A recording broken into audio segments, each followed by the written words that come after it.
আসসালামু আলাইকুম আমার প্রিয় ফলোয়ার্স, সবাইকে স্বাগতম জানাই বড়াই গ্রাম।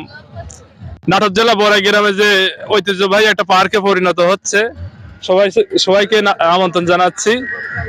আসলে এলাকার ছেলেপেলে আসলে কতটা এক্সাইট যে এখানে পার্ক হওয়ার জন্য, তারা কেমন খুশি তাদের মুখে শুনি। আসলে তুমি বলো যে তোমার বাড়ির পাশে যে এত সুন্দর একটা পার্ক হলো, যে তুমি কতটা খুশি অনেক হয়েছো? খুশি, কারণ এত সুন্দর একটা পার্ক হয়েছে, এত সুন্দর একটা জায়গা।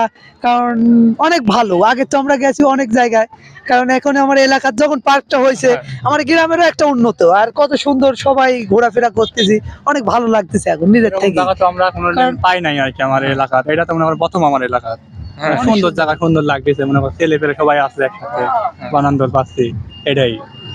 আমরা অনেক খুশি, খুব হ্যাপি, খুব খুশি। অনেক খুশি। মানে এলাকার লোকও অনেকটা খুশি, তারা ভবিষ্যতে একটা উন্নতর একটা দেখতে পাচ্ছে যে এই এই জায়গা